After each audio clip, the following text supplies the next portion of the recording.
نحمده ونصلي على رسوله الكريم. زمونږ ملما د عالم دی د فلسطین راغلی کال کې چلیږي.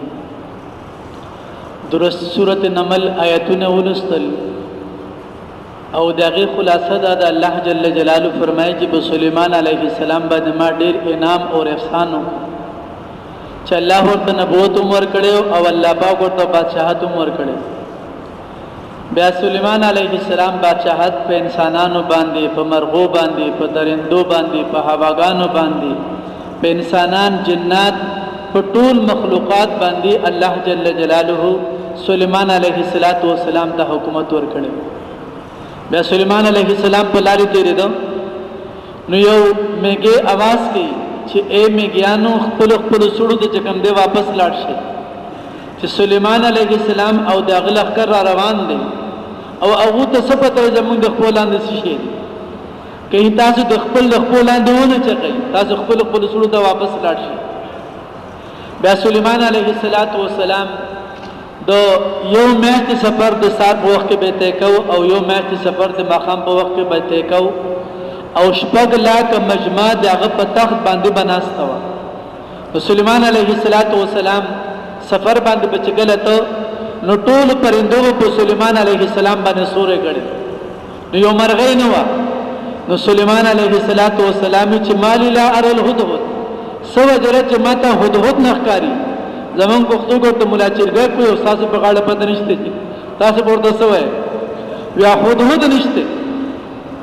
بیا سليمان علیه السلام وی کراغ زبول سزا ورکم او سزا دار چې وزر به کټ کما او بیا چې هغه هدهد راغی نو هغه سليمان علیه السلام یو واجب خبره ده یو ملک تلوما او الته کې یو خزده په خلق باندې حکومت کوي. ډېر تعجب خبره او دغه نه غټ تعجب خبر ده چې هغه د الله په ځای باندې د بوتانو عبادت کوي، سورج ته کوم دی د نور عبادت کوي. او بیا شیخ د سجدي آیات لستلې دي ټول سمجه حاضرین یې کنه د سجده تلاوت ټولو. نو بیا غراغه او د بلقیس دا ټول خبرې راړو. بیا نبی علیه السلام یې حدیث ولستو وسنګ دی الله جل جلاله بادشاہت دی دغه رنګ الله جل جلاله سليمان علیه السلام ته په ټول مخلوق باندې بادشاہت ورکړو. فالله تبارك وتعالى أعطى سليمان ملكا لم يعطيه أحدا من العالمين ولا ينبغي لأحد من العالمين بعد سليمان عليه السلام. الله تبارك وتعالى أعظم ما ذكر من عطاء سليمان عليه السلام أن الله تبارك وتعالى سخر له الجان، سخر له الشياطين. قال الله عز وجل والشياطين كل بناء وغواص وآخرين مقرنين في الأصفاد هذا عطاؤنا فامنن أو أمسك بغير حساب. الله جل جلاله سليمان علیه السلام ته واجب بادشاہي ورکړې و. الله جل جلاله ټول جنات د سليمان علیه السلام لپاره مسخر کړي او ټول کار د سليمان علیه السلام د جناتو ناغستو. ساغه جناتو چې په سمندر کې به غوبه وهلي او قیمتي هيري او جواهرات به د سليمان علیه السلام لپاره راوخل. ټول جنات الله جل جلاله د سليمان علیه السلام لپاره مسخر کړي. الله تبارك وتعالى علم سليمان منطق الطير، لغة الطير، لغة الحيوان، لغة النبات، لغة الحشرات، كل لغات الأرض الله علمها سليمان. كيف نملة صغيرة لا ترى بالعين كيف أسمع الله تبارك وتعالى صوتها لسليمان عليه السلام. الله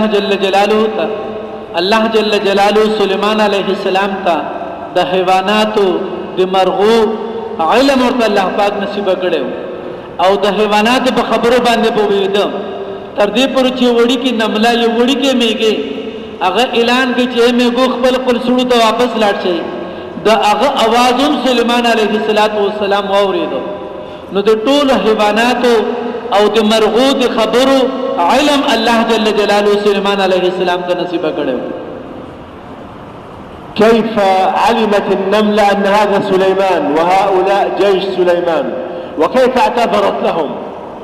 كيف اعتذرت عن سليمان وكيف عرفت أن هذا سليمان وأن هذا نبي. من الذي أعلمها بذلك؟ الله تبارك وتعالى. وی هغه میږي ته د علم چا ورکړو چې سليمان عليه السلام نبی دی، سليمان عليه السلام د الله پاک رسول دی، او هغه روان دی او هغه په لا علمي دی لا شعوري دی وجنه کې دې چې زمنګ میږي دغه د خپل دلان دی رانشي وی دا علم دی میږي ته الله جل جلاله نصیب کړو. كيف اجتمع الجيش من الجن والإنس والطير والحيوان فهم يوزعون؟ من الذي نظمهم؟ من الذي صفه الكتاب؟ من الذي صفهم صفوفا؟ الله تبارك وتعالى سخر ذلك لسليمان عليه السلام. ټول حیوانات، ټول درندې او ټول پرندې د صفونو په شکل کې د سليمان عليه السلام تابع بوي او د سليمان عليه السلام په اشارو باندې بچلیدل. دا چا مسخر کړي؟ یو الله جل جلاله خپل امر سره مسخر کړي. كلها تحت إمرة سليمان. ما يأمر سليمان هو الذي ينفذ في مملكته عليه السلام. كذلك الله تبارك وتعالى قال والريح غدوها شهر ورواحها شهر. الريح تقطع مسيرة شهر في مسيرة شهرين في جزء يسير من النهار. كيف الريح؟ هل الريح لها لسان تتكلم؟ ليس لها لسان تتكلم. من الذي أفهم الريح أنها يجب أن تكون مأمورة بأمر سليمان عليه السلام؟ إذا سليمان عليه السلام تخت جگل په هوا کې ته نو الله جل جلاله هوا د سليمان عليه السلام لپاره مسخره کړې و او یو د سات په ټیم کې د یو میاشت مسافت په سليمان عليه السلام ته کو او یو د ماقام په وخت کې د یو میاشت مسافت لکه تیز رفتار چې یو میاشت عمر سفر کوي دمر به د یو مازیګر وخت کې د سليمان عليه السلام هغه تخت به کم دی مسافت په ته کو. دا چا مسخر کړو؟ الله جل جلاله په خپل امر سره.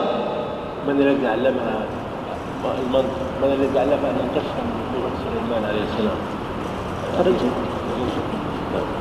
كذلك الله عز وجل يقول وأسلنا له عين القطر. الله عز وجل جعل النحاس مذاب مشكل يشكل بيد سليمان كيف يشاء عليه السلام. بیا الله جل جلاله د سليمان عليه السلام د پاره پګلا هوا لوحه یعنی دا پتل چې کله اولی کی او د دې چشمه الله جل جلاله د سليمان عليه السلام د پاره جاری کړی. والله تبارك وتعالى أعطى لسليمان ملكا يصادف ملك الرحمن. استجاب الله عز وجل لسليمان وأعطاه ملكا يصادف ملكه، ملك مثل ملك الرحمن، لكن الله عز وجل بين ضعف هذا الملك الله تبارك وتعالى في قصة الهدهد.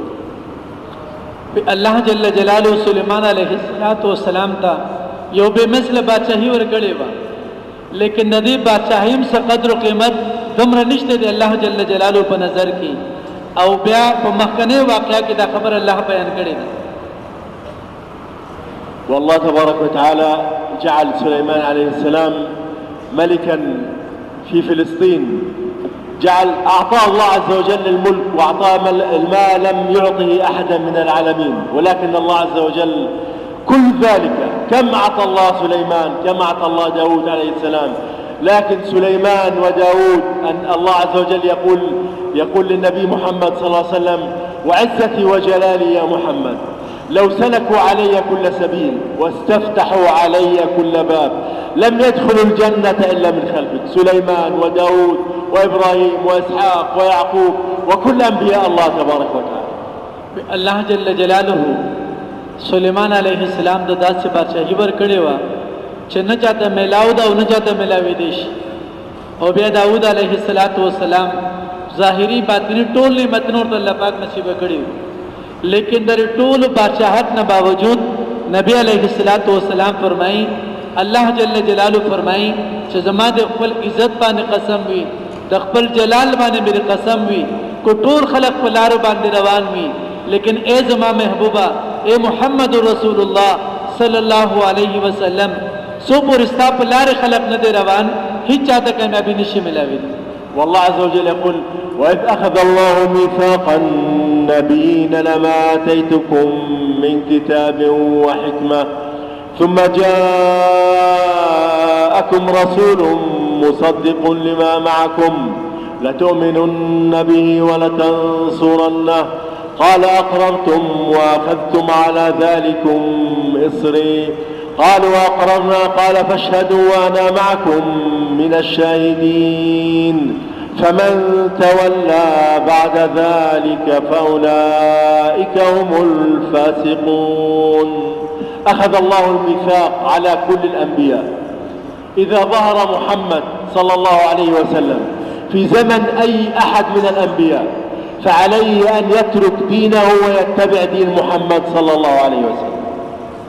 سلیمان علیہ السلام او دغرنگی دا 1,24,000 کم اور بیش انبیاء علیہم السلام نا اللہ جل جلالو طول یو وعدہ غسط دا او وعدہ اللہ جل جلالو دا غسط دا چھ اے انبیاء علیہم السلام تاسو با نبیانی دخپل قوم دی پارا دی علاقی دی پارا لیکن تاسو طول نرس چکم زمان نبی برازی زمان محبوب برازی اغد طول انبیاء علیہم السلام بنبی بی لتؤمنن به ولتنصرن تاسو باندې لازم ده چې زما آخري محبوب دنیا ته تشریف راوړي تاسو په هغه باندې ایمان هم راوړئ او د هغه مدد هم وکړئ تاسو دا اقرار کوئ ټول انبیاء علیهم السلام اقرار وکړو نو الله جل جلاله موږ د هغه پیغمبر د هغه خوږ پیغمبر امتیان الله جل جلاله ګرځولیو چې کوم نبی باندې طول انبیاء علیهم السلام نے اللہ پاک یو وعدہ غستی با یو اقرار غستی ہو کستاسو پا زمانہ کی زمان محبوب صلی اللہ تعالی علیہ وسلم راشی نو پاغبان دی با ایمان امراڑے او دی اغبا نصرت امکوئے. الله تبارك وتعالى ذكر محمد قبل أن يأتي محمد على لسان كل الأنبياء. الله تبارك وتعالى ما من نبي بعثه الله إلا بشر بمحمد صلى الله عليه وسلم. لذلك الأفضلية والأشرفية والأعظمية عند الله قدرا ومقاما ومكانة هي للنبي محمد صلى الله عليه وسلم. زما عزت مندو زمون خوش قسمتی دا چې الله جل جلاله من دا آغا نبی کو امت کے پیدا کری چې کم نبی دنیا ترسو راغلے دے لیکن داغی نبی تذکری اللہ جل جلاله مخنا کری دی. تمام انبیاء علیہم السلام دا نبی علیہ السلام بشارتون اورولی دی دا نبی علیہ السلام خوشخبریان اخبر خلومتون تا اورولی دی دا افضلیت دے او دا یو مقام دے یو مرتبہ دا یو شرافت دے او یو اعزاز دے اور یو عظیم نعمت دے چھ اللہ جل جلالہ من او تاسو تنصیب کرے دے. فهو صاحب الشفاعة العظمى عند الله تبارك وتعالى لا يتكلم أحد. الله عز وجل قال يوم يقوم الروح والملائكة صفا لا يتكلمون إلا من أذن له الرحمن وقال صوابا. الله جل جلاله من دے آغا نبی امتیان گرزولیو چه کم تب اللہ جل جلاله شفاعت عظمام او شفاعت کبرا بورتا اللہ جل جلاله نصیب کی دا قیامت پرز حسب بخبری رشی کولی یوم یقوم الروح والملائکة صفا لا يتکلمون طول بسپونو کے ولاڑوی حسب بخبری رشی کولی یو دی اللہ جل جلاله محبوب بوی چکم دی اللہ جل جلاله کو دربار کی زما استاد پارش پارس کی. ليس شفاعة واحدة للنبي بل 8 شفاعات للنبي يوم القيامة صلى الله عليه وسلم. 8 شفاعات للنبي صلى الله عليه وسلم منها شفاعة للعالمين حتى للأنبياء. قسم شفاعت پا نبی علیہ السلام دا قیامت پورز باندے کئی او اولانی شفاعت پا نبی علیہ السلام دا طول انبیاء علیہ السلام دا پارا بھئی. فالله تبارك وتعالى أعطى سليمان ملك يصادف ملكه في الأرض لكن الله تبارك وتعالى رفع النبي محمد صلى الله عليه وسلم إلى مقام في رحلة المعراج كان فيه قاب قوسين أو أدنى من الرحمن تبارك وتعالى. سلیمان علیہ السلام تو اللہ پاک دا مخدز مکی بادشاہت ور کڑے ہو لیکن حضور اکرم صلی اللہ علیہ وسلم اسمانونو باندی تردی پر جبرائیل پہ لارے کے پاس پاتشو او نبی علیہ السلام دا اللہ جل جلالہ پہ قرب کی او اللہ جل جلالہ پہ نزدیک آغا مقام مرتبور تا اللہ پاک نصیب کڑا چھ بلچا تو سپر ندہ نصیب شیوی.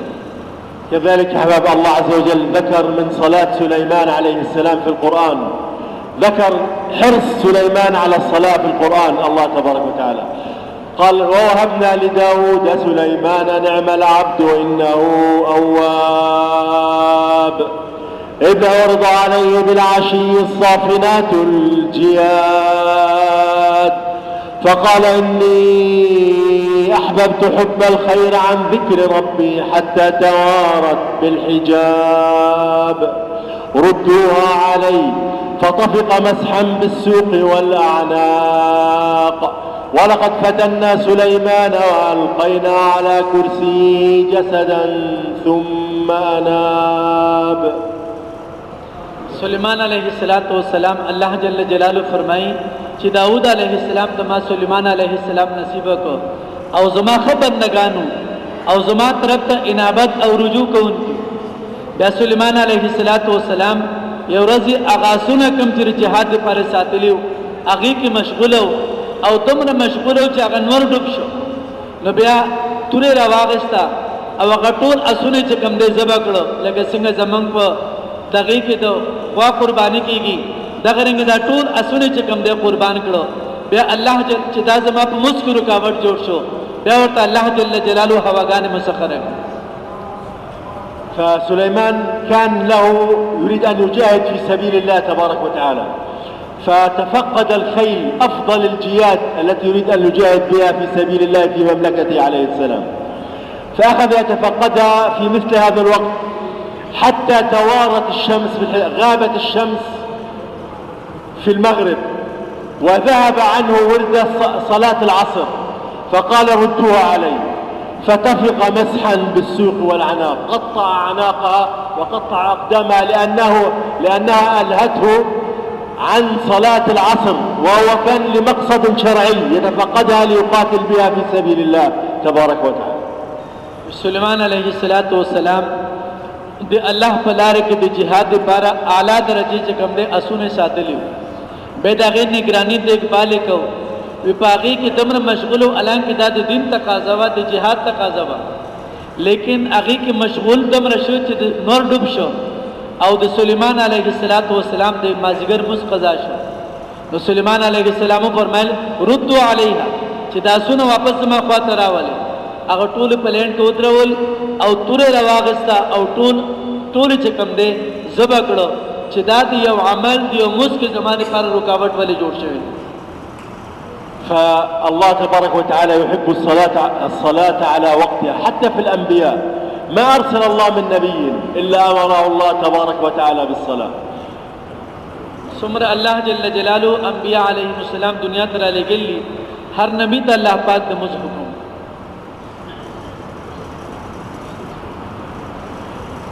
فالله تبارك الله عز وجل قال على لسان موسى عليه السلام عندما ناداه بالوادي المقدس طوى قال إنني أنا ربك فاخلع عليك إنك بالوادي المقدس طوى وأنا اخترتك فاستمع لما يوحى إنني أنا الله لا إله إلا أنا فاعبدني وأقم الصلاة لذكري. وقال في حق عيسى عليه السلام قال إني عبد الله آتاني الكتاب وأمرني بالصلاة والزكاة ما دمت حيا. وقال عن إسماعيل عليه السلام وكان يأمر أهله بالصلاة والزكاة وكان عند ربه مرضيا. موسى عليه السلام تا الله جل جلاله فرمایل چې اے موسی علیہ السلام ما ته د نبوت لپاره مستا انتخاب وکړو ته په توجه او ذهان سره زما خبره واوره. بیا الله جل جلاله فرمایل انی انا الله ز الله زمانه له بل معبود نشتا او زما مس قائم کا زما د یاد لپاره. او بیا عیسی علیہ السلام فرمایي چې ما ته الله پاک حکم کړی دی چې زه الله عبادت وکم زموس قائم کم. او دا رنګ د اسماعیل علیہ السلام متعلق او د ابراهیم علیہ السلام متعلق الله جل جلاله فرمای وامر اهلک بالصلاه واصطبر علیها. نو ټول انبیاء علیهم السلام ته الله د مز حکم کړي.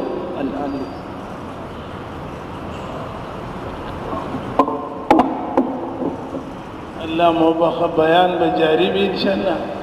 زر زر د زړو مرګري یو 2 منټو کې وچت شي پیر سے امناستا غبر لاړ پیرې دې پر الله موبه در در در همت وکي الله موبه شاباش شاباش همت وکي ماشاءالله ششو کوي ځاړو مرګري هر میدان کې مخ کې وي ها شاوې دا ملما دا بار نه رغله ته ولا بیان واوري ټایم شته مرګري دې رو رو پچینو دې باندې هو په مطالبه و پورا ټایم کوي الله مو بخشابه شروع پدې پیری باندې الله پیغمبر جنت وعده فرمایي الله پاک ودا کسان جنت ته وي پیریدار خلک چوک د مسلمانانو پیرا کوي جی او دا بیان اجر مې ته ملاويږي شبي جمعه اجر مې درته ملاويږي ټول شبي جمعه تشکیلونو پورې اجر به الله پاک تاسو ته نفس خلاف پیچت سي چې بیان کې ډېر زړه لګي دی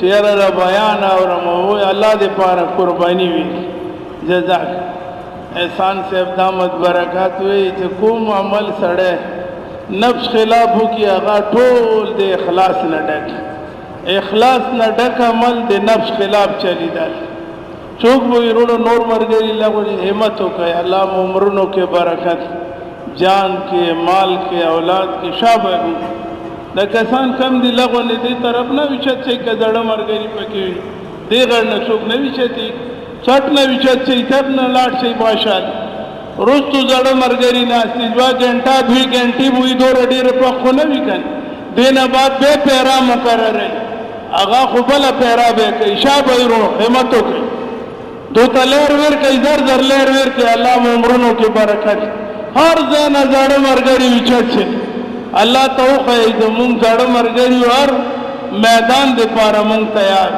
جزاک شبي جمعې کې خو بدن نیت سره رچې نن به الله سره فیصله کو یا الله پاک باقی زندگی فیصله ده تا په مرضی به چلے خپل مرضی به نه څوک وایي لږ څه کسان نور دي وګورئ به مو پیری ولا مرګري وګورئ دا کسان پورا دي جو تن به متوي جی کم دی ای کم دی الله موبا شاباش شاباش شاباش وای زرګونو مجمانه دین یواشي کسان 70 کسان دا وچت چې دا ګران خبره خو نه ده الله موبا خیجو ته نور وچت چې ما غنښدو زنه مټه نه وچت چې هغه زنه دلته باندې اثر نه وي مټه نه وچت چې هغه کسان چې طبيعت نه من جزاک ماشاء الله ماشاء جزاک الله یو څو تنان کا نور وی الله مبخا الله عمرونو کې برکت کا شاباش شاباش دا بار ولا عالمان دوړه بار ولې دی یو مو پاکستان د غبار ملک جزاک شامرګری لغونه ته مت ولا مرګری کلاټ امرګری کم خاري الله عمرونو کې برکت جزاکم الله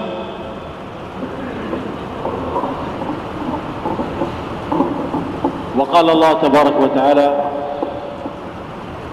ولقد آتينا داود وسليمان علما وقال الحمد لله الذي فضلنا على كثير من عباده المؤمنين لم يذكر التفضيل لا بنعمة تسخير الريح ولا بنعمة تسخير الجن ولا بنعمة تسخير الحيوانات ولا الطيور بل ذكر الأفضلية على الناس بفضيلة العلم ولقد آتينا داود وسليمان علما وقال الحمد لله الذي فضلنا بهذا العلم على كثير من عباده المؤمنين فأفضل ما أعطى الله الأنبياء العلم والحكمة الله تبارك وتعالى سليمان عليه الصلاة والسلام چې کوم دعا قرآن نقل کړی ده وی الله جل جلاله سليمان عليه السلام ته نعمتونه بشمار ور کړی لیکن سليمان عليه السلام چې کوم دعا کړی ده نو هغه کې دا نه دی ویلي چې الله تعالی ته حکومت راکړل زګه ساره پر تعریفونه دي تا بادشاہي راکړل تا په حیوانات او جنات باندې ماته بلکې او فرمایل چې الله تعالی ته د علم نعمت راکړل نو د الله جل جلاله په نعمتونو کې د ټول نه غټ نعمت د علم نعمت او د حکمت نعمت دی چې الله پاک انبیاء علیهم السلام ته نصیب کړی حتى الله تبارك وتعالى عندما طلب من النبي أن يدعوه لم يقل له وقل رب زدني مالا وقل رب زدني جاها سلطانا، بل أمره الله عز وجل قال وقل رب زدني علما. حضور اکرم صلی الله تعالی علیه وسلم ته الله دا نه دی ویلي چې ته دا دعا وغواړه چې زما مال دې زیات شي، زما حکومت دې زیات شي، زما اقتدار کې دې اضافه وشي، بلکې زما محبوب دا دعا غواړه قل ربي زدني علما، اے الله زما په علم کې اضافه وکړه. وكان من دعاء النبي صلى الله عليه وسلم كل يوم في صبيحة كل يوم كان يقول النبي صلى الله عليه وسلم لا بارك الله لي في صبيحة يوم لم أزدد به علما يقربني إلى الله تبارك وتعالى. د نبی علیہ الصلوۃ والسلام به هر ورځ دعا غوښتله چې په هغې ورځ کې هیڅ خیر نشته چې کم ورځ کې انسان په خپل علم کې او د الله په تعلق او تقرب کې چې کوم د انسان اضافه ونه کړي. كذلك الله تبارك وتعالى لم يسجد الملائكة لآدم. الملائكة أفضل المخلوقات التي لا تعصي الله تبارك وتعالى، القائمة بأمر السماوات والأرض، المدبرات للسماوات والأرض. الله عز وجل لم يسجدها لآدم إلا بعد أن أظهر فضيلته بالعلم، عندما عرض الأسماء كلها على الملائكة فقال أنبئوني بأسماء هؤلاء إن كنتم صادقين، قالوا سبحانك لا علم لنا إلا ما علمتنا إنك أنت العليم الحكيم. ثم قال آدم أنبئهم بأسمائهم فأنبأهم بأسمائهم، ثم قلنا للملائكة اسجدوا لآدم فسجدوا لآدم بفضيلة العلم. الله جل جلاله فرشتي د الله نوراني مخلوق دي او د الله نافرمانی نه کوي او فالمدبرات امر د کائنات د څومره کارونه چې دي د تدبیر الله جل جلاله فرشتو ته حواله کړی دي، لیکن الله جل جلاله آدم علیه السلام ته فضیلت ورکو او آدم علیه السلام الله پاک مسجود وګرځاو د علم دی برکت نه چې ټول فرشتو ته الله پاک آدم علیه السلام ته سجده وکړي، ځکه هغه صفت آدم علیه السلام کې د علم او فرشتو کې هغه صفت نو. كذلك الله تبارك وتعالى ذكر من ذكر سليمان عليه السلام قال وداود عليه السلام، قال الله تبارك وتعالى واذكر عبدنا داود ذا الأيد إنه أواب إذ وسخرنا الجبال معه يسبحن بالعشي والإشراق والطير محشورة كل له أواب. الله عز وجل ذكر من ذكر داود وسليمان، الله تبارك ذكر أن الله عز وجل سخر مع داود وسليمان الجبال والطير يسبحن بالعشي والإشراق، وقت الغروب ووقت الصباح قبل الإشراق تسبح الطير مع سليمان وداود عليه السلام، تذكر ربها كما يذكر سليمان وداود الله تبارك وتعالى. سليمان عليه السلام اور داود عليه السلام الله جل جلاله دا وی خوبی قرآن کې بیان کړی ده او هغه خوبی د الله جل جلاله ذکر دی. په داود علیه السلام به چې کله د الله ذکر کو او د الله د حمد او د ثنا هغه نغمه او ترانه به ویلي وی غرونه او پرندې او ټول مخلوقات به داود علیه السلام سره د الله جل جلاله په یاد کې د الله جل جلاله په ذکر کې به شریکو. یعنی دا د انبیاء علیهم السلام اعمال دي کوم چې الله جل جلاله موږ ته نصیب کړي.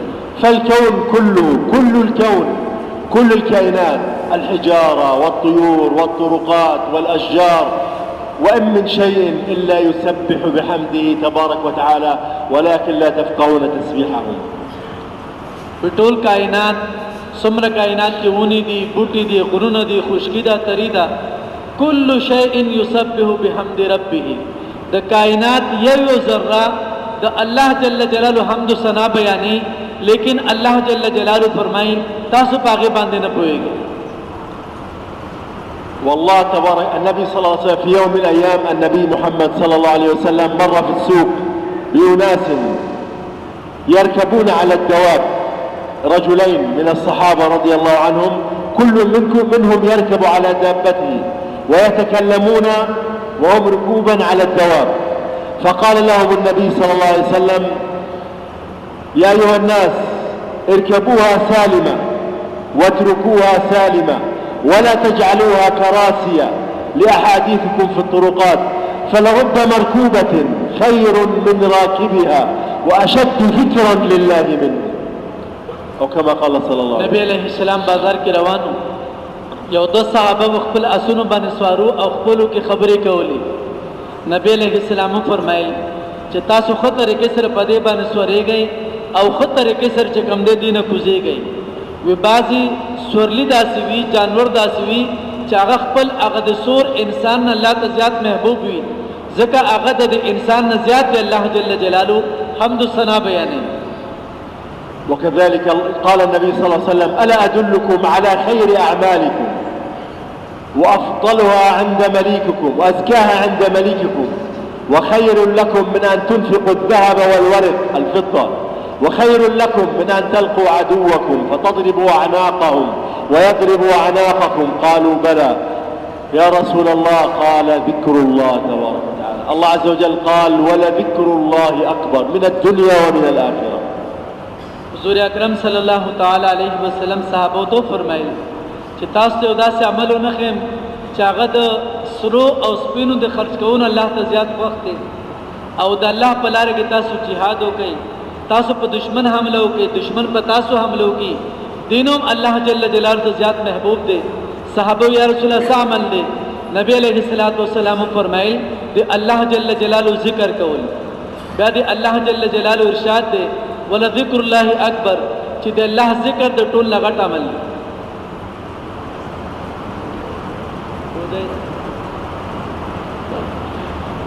كذلك يا احباب الله تبارك وتعالى، الله عز وجل كل التكاليف الشرعية تسقط في الجنة. لا يوجد لا جلة صلاة ولا صيام ولا تهجد ولا شيء، لا يبقى إلا تكليف واحد هو الذكر، يلهمونه أهل الجنة، يلهمون التسبيح والتكبير كما يلهم الناس النفس في الدنيا. په دنیا دا د مشقتونو ځای دی، دلته کې مونځ کول دي، روژه نیول دي، زکات دی، صدقه ده، اعمال دي.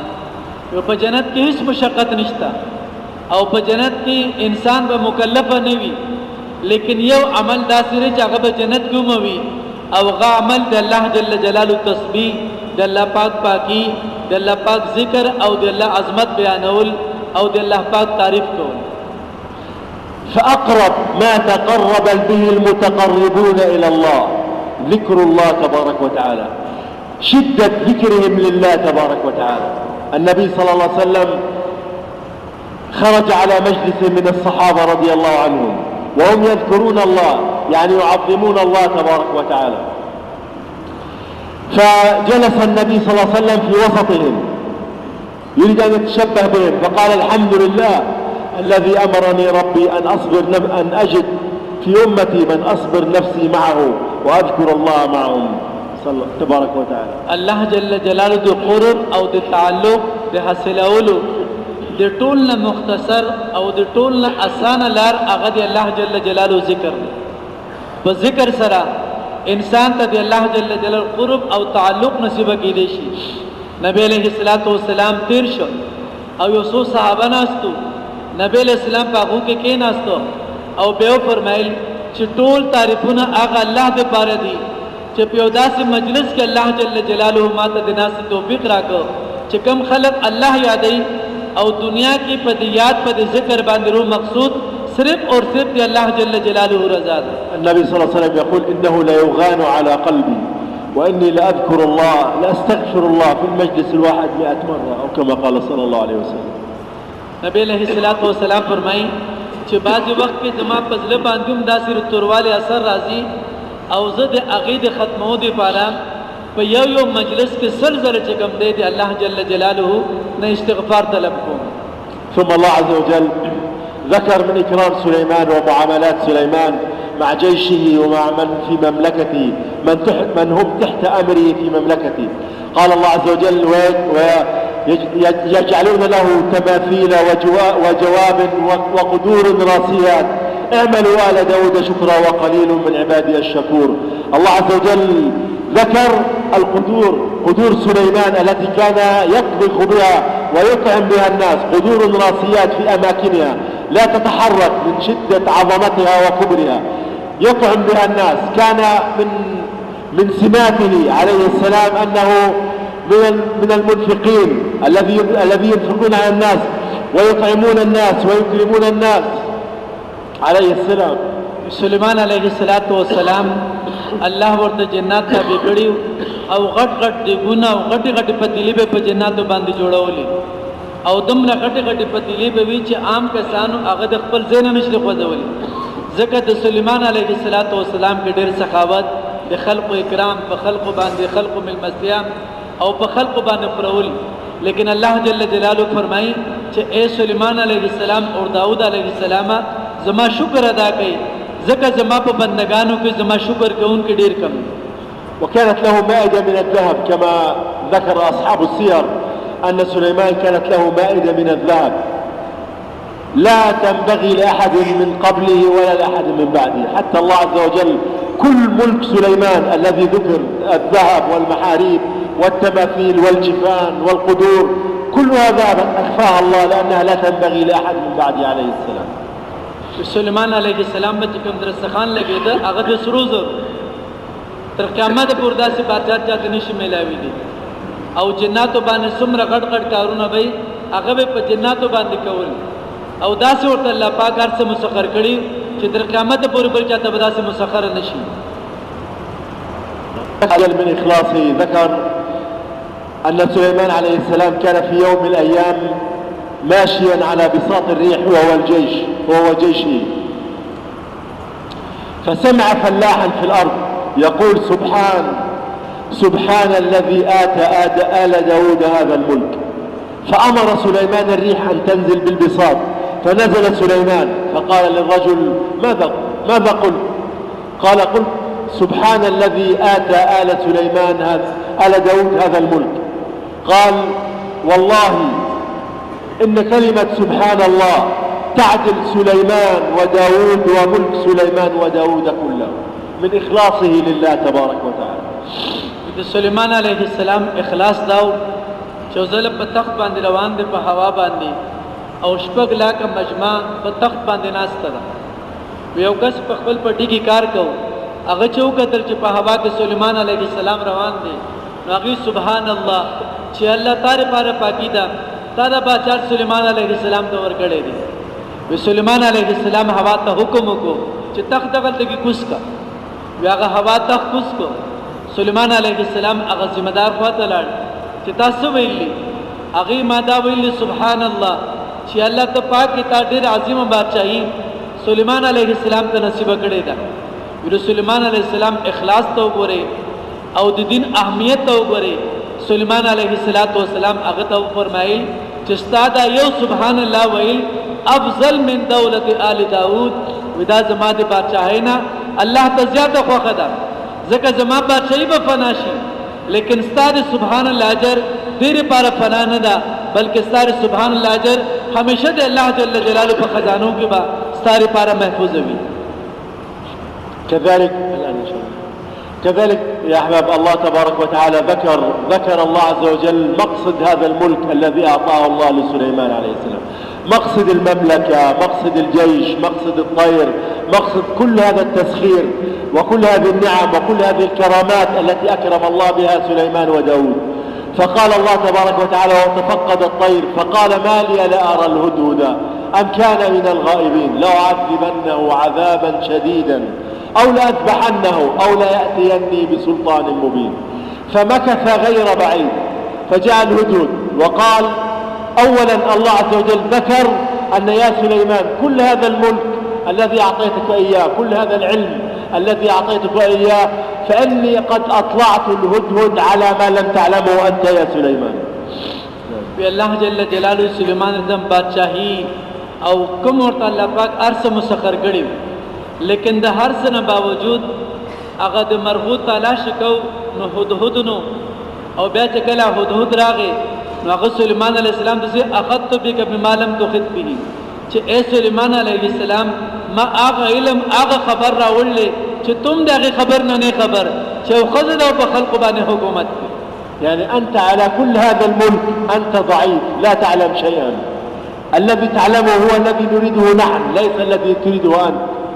پتا ته الله پاک بادشاہت ارسرا کړی دي لیکن د ټول کائنات علم الله پاک ته تم نه ورا کړی وزه هغه خبر تا ته بیانوم چې کوم تا ته د علم نشته. كما قال الله وما أوتيتم من العلم إلا قليلا، أثارة من علم فقط من علم الله تبارك وتعالى. الله جل جلاله فرمایي چې ما تاسو ډیر کم علم راکړی.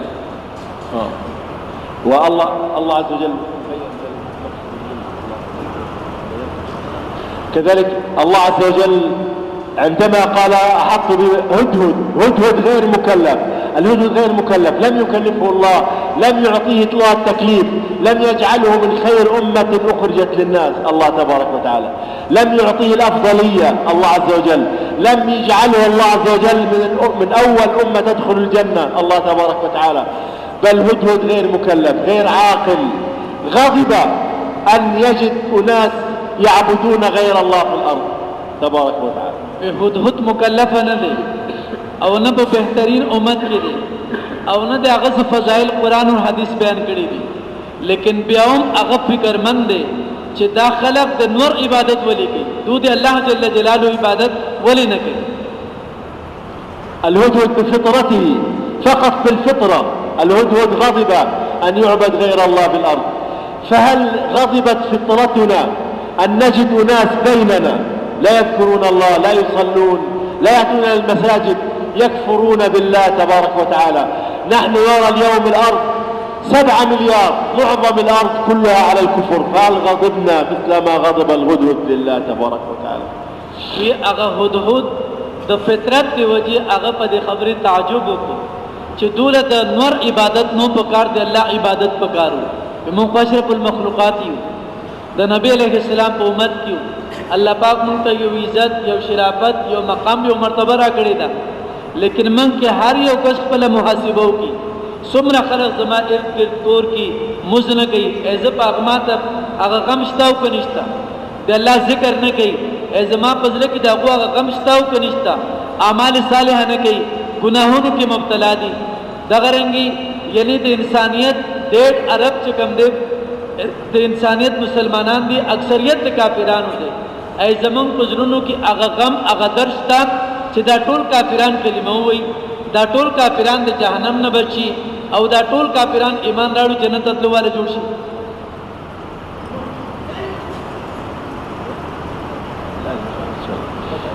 نعم، لذلك الله تبارك وتعالى يا احباب هذا الهدهد يعني ليس مطلوبا منه، لكن الله عز وجل لخص كل هذه القصة في فكر الهدهد الله تبارك وتعالى. بدي طول قصة خلاصة غرض هغه هدهد سره یو غم فکر او الله جل جلاله دا غي تذکرہ په قران کې وکړه، نو د کې یو پیغام دی چې موږ په خپل زړونو کې هغه غم هغه درد پیدا کو چې مسلمانان 100% دین باندې راشي او غير مسلم في اسلام کې داخل شي. الهدهد مطلوب منه البحث عن الماء، لكن الهدهد في جولته الانتقالية، جولة انتقالية، ذهب إلى اليمن، جولة انتقالية ورأى كيف يعبد غير الله تبارك وتعالى. يا هدهد چې کوم دې بیرونی گشت وکړو او یمن ته لاړ او دا کورکزاري هلته نه راړله او د هغه بیرونی گشت هغه قوم د پاره د هدایت ذریعہ الله پاک وګرځوله. لذلك احباب الله تبارك وتعالى قال سليمان الهدهد سننظر اصدقت ام كنت من الكاذبين، اذهب بكتابي هذا فالقه اليهم فانظر ماذا يرجع المرسلون. فاخذ الهدهد الكتاب والقاه في مخدع بلقيس في عرشها على عرشها، فهي كانت عاقله فجمعت الجند وجمعت الجيش وقالت اني القي الي كتاب كريم انه من سليمان وانه بسم الله الرحمن الرحيم. فقط كلمتين سليمان كتب سليمان كلمتين فقط لبلقيس، الا تعلوا علي واتوني مسلمين، فقط كلمتين. بیا د هدهد اطلاع نرستو سليمان عليه السلام یو خط ولګ د بلقیس په نوم باندې او هغه کې بسم الله الرحمن الرحیم ولیکل او بیا ولیکل چې تاسو سرکشي مکوئ او زما بادشاہت تسلیم کړئ او اسلام قبول کو زما خواته راشي. حدود خط وړو او د بلقیس سینه باندې کېخو او یو روشندان کې کېناست. فقال لها الجيش نحن اولو قوة واولو بأس شديد والامر اليك فانظري ماذا تأمرين. فكانت عاقلة قالت ان الملوك اذا دخلوا قرية افسدوها وجعلوا أعزة أهلها أذلة وكذلك يفعلون وأني مرسلة إليهم بهدية فناظرة بما يرجع المرسلون. نبي أغيوي چې هغه قوم ورته موږ دي طاقت دی قوت والو لیکن فیصله ستا په لاس کې ده هغه یو بادشاہ چې بل جاهل بادشاہ باندې حمله وکي هغه عزتمن خلق ذلیل وګرځي زاغوت یو سو هدیه لګم او ګور چې د الله نبی دی او بادشاہ. نعم. فنهاية القصة أن الله عز وجل أتى بهم مسلمين راغمين صاغرين، أتى بهم صاغرين، لأن مقصد سليمان ومقصد المملكة ومقصد الملك كله كيف يعبد الله وحده في الأرض فقط تبارك وتعالى. سليمان عليه السلام دا ټول قصه چې بیان کړل او د بلقیس او د غرنګ د هود دا ټول قصه وې د دې خلاصه دار مقدس مکه کې د الله جل جلاله بندگی شروع شي او د هر مخلوق د الله سره تعلق پیدا شي. لذلك نحن يعني هو الهدهد جاء من سبأ إلى فلسطين ونحن جئناكم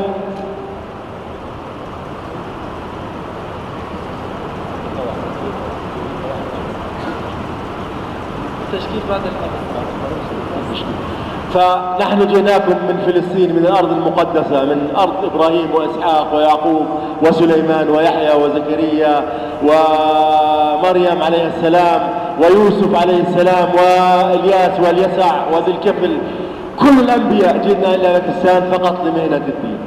جماعات الباكستان جابت الأرض كلها جزاهم الله خيرا. نحن جئنا إلى باكستان بفضل جهد جماعات الباكستان التي قطعت الأرض كلها تدعو وتبلغ رسالات الله، أكملت جهد الصحابة رضي الله عنهم. علماء فرمایل چې موږ د فلسطین نه راغلي وو، دا د ابراهیم علیه السلام، د اسماعیل علیه السلام، یحیی علیه السلام، زکریا علیه السلام، ذوالکفل علیه السلام، د انبیاء علیهم السلام هغه علاقه ده او ستاسو د پاکستان د جماعتونو برکت ستاسو جماعتونو رااله مهنت وکړو او عرب او راجم چې کوم د ستاسو ملک را روان. والحمد لله رأينا في بلادكم فضل الله تبارك وتعالى مهنة الدين، رأينا في بلادكم الحرص على الدين، الجماعات التي تخرج في سبيل الله، 1000 جماعة في باكستان خارجة لسنة على الأقدام في سبيل الله، يكفي هذا. في العالم كله لا يوجد 1000 جماعة خارجة على الأقدام إلا في باكستان. ستاسو ملک ډېر خوشخدمته ملک دی چې یو ضرب یا دل کال جماعتونو سات په ملک دی وخت چلیږي نو موږ د مهنت قدر وکړو او د مهنت په تقاضا باندې خپل ځان پیش کړو. فهنيئا لكم وهنيئا لبلادكم وهنيئا لكوات هذه المدينة المباركة التي يعني كما سمعنا أن منها خرج الكثير من العلماء ومنها أكثر الجهد في باكستان كان من هذه المدينة وهذا المركز مركز كوات. خوش قسمت ہے خاص طور پر کوهاټ خلقم خوش قسمت دي چې بیرون اکثر تقاضې تاسو د کوهاټ مرکز نه الله جل جلاله پوره کوي. الحمدلله. وبارك الله فيكم وجزاكم الله خير. سبحان ربك رب العزة عما يصفون وسلام على المرسلين والحمد لله رب العالمين ونفذ دعوانا الحمد لله رب العالمين. وصل وسلم وبارك على محمد خاتم الأنبياء والمرسلين صلاة إلى أبد.